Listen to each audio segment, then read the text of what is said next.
Berarti intinya ini adalah membuat sebuah brand. Kita mulai dari tanya marketnya dulu. Oke teman-teman, balik lagi sama Faris Jauh. Dan sekarang gue mau jawab pertanyaan teman-teman yang suka nanya, "Kak, saya tuh punya modal dan saya pengen banget punya produk atau jasa."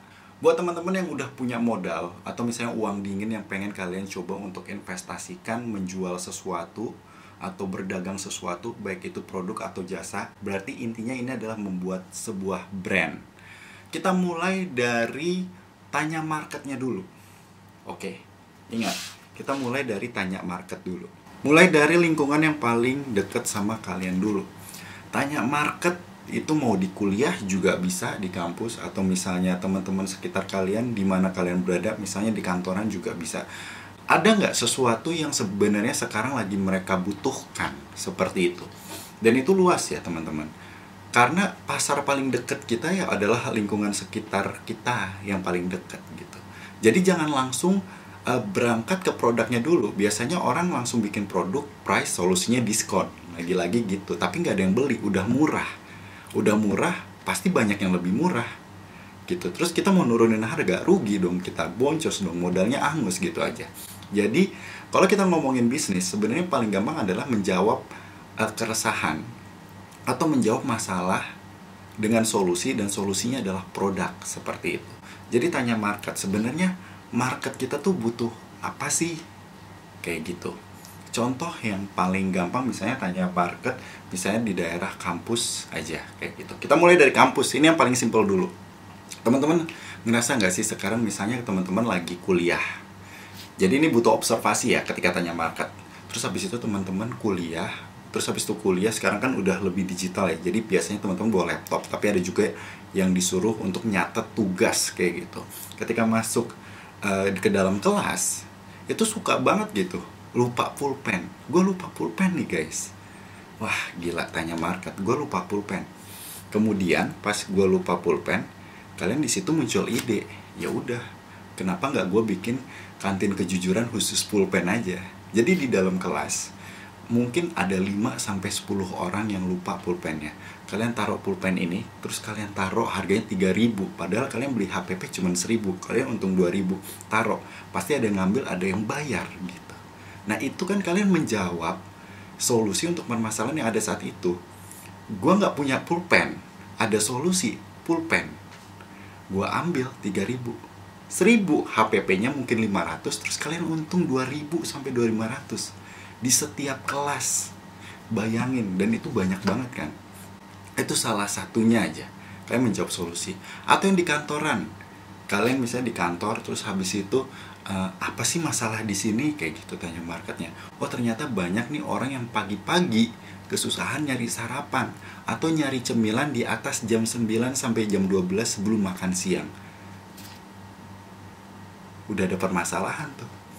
Akhirnya kalian mulai jawab dengan solusi. Solusinya apa? Siapin cemilan, kue basah atau keripik, kue kering dengan berbagai variasi. Harganya dari 5.000 sampai 10.000. Gak ada masalah. Kalian mau siapin makaroni, kalian mau siapin kue basah, risol, lemper, pisang goreng dengan berbagai variasi, pasti akan ada yang ngambil dan habis.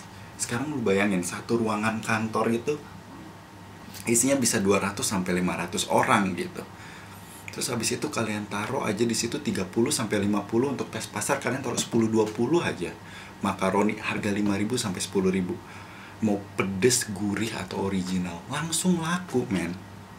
Kalian taruh di pantry atau kalian sebar informasinya lewat orang-orang, itu langsung laku. Itu mudah banget. Intinya adalah mulai dari tanya market kayak gitu.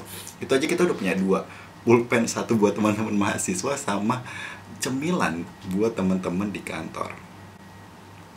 Kalau mau advance lagi, mau jualan produk, oke. Kalau misalnya di kantor tuh biasanya banyak banget ibu-ibu, bapak-bapak yang misalnya baru berkeluarga, habis itu butuh mainan buat anaknya kayak gitu. Cuman karena anaknya masih di usia 6, 1, 2, 3 tahun, ini suka kalau dibeliin barang mainan yang baru itu gampang rusak, mahal dong. barang baru 1 minggu, 1 bulan udah rusak. Ini ada permasalahan sebenarnya. Nah, akhirnya mereka lari ke produk second. Ada nggak barang second? Nah, kenapa nggak kalian koordinir aja gitu? Teman-teman yang ada di kantor, itu pasti ada yang anaknya akhirnya udah beranjak 3-5 tahun, 6 tahun, udah nggak suka sama mainan mereka yang lama kayak gitu, tapi masih bagus. Kenapa nggak kalian kumpulin aja? Terus habis itu kalian tawarin, bikin sebuah produk.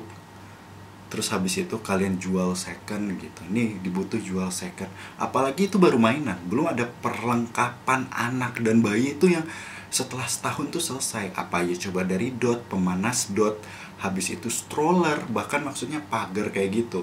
Kadang orang nyimpen gitu, simpen aja deh. Habis itu pas bertambah umur, banyak perlengkapan baru, akhirnya bingung mau kebuang kemana. Daripada dibuang, ya udah kalian tawarin, boleh nggak saya jualin second, harganya murah. Dan dia udah nggak peduli kadang nilainya berapa gitu, dan dia udah nggak sempat mikirin mau jual apa. Kalian koordinir, kalian kumpulin, kamu punya apa?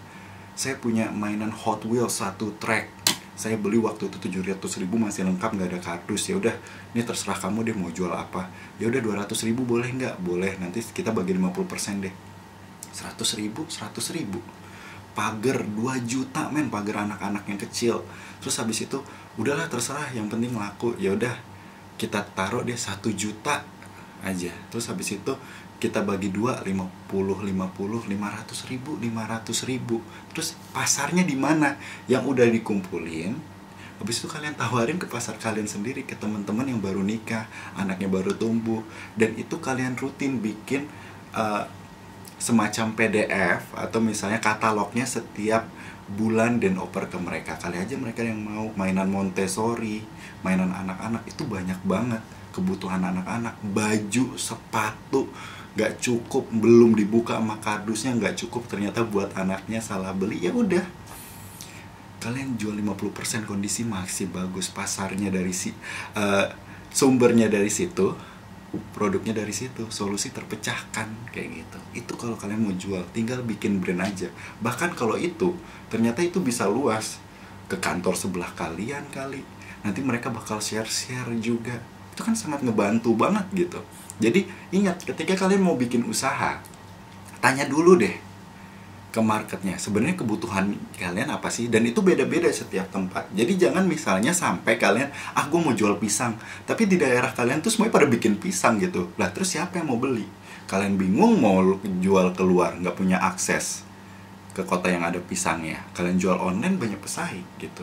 Mulai dari yang dekat dulu, dari tempat kalian, oke. Terus habis itu kalian tanya, sebenarnya mereka ada kebutuhan apa ya?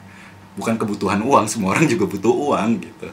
Tapi maksudnya tanya dulu kebutuhan mereka tuh sebenarnya apa sih saat ini. Oke, pas udah ada, kalian coba kemas ide. Wah, ini kayaknya solusinya oke kayak gitu. Ya udah, tinggal kirim aja gitu. Dan itu banyak, mulai dari yang dekat kalian dulu. Terus habis itu besarin, rintis pelan-pelan, dan itu bisa jadi bisnis kalian. Oke, thank you.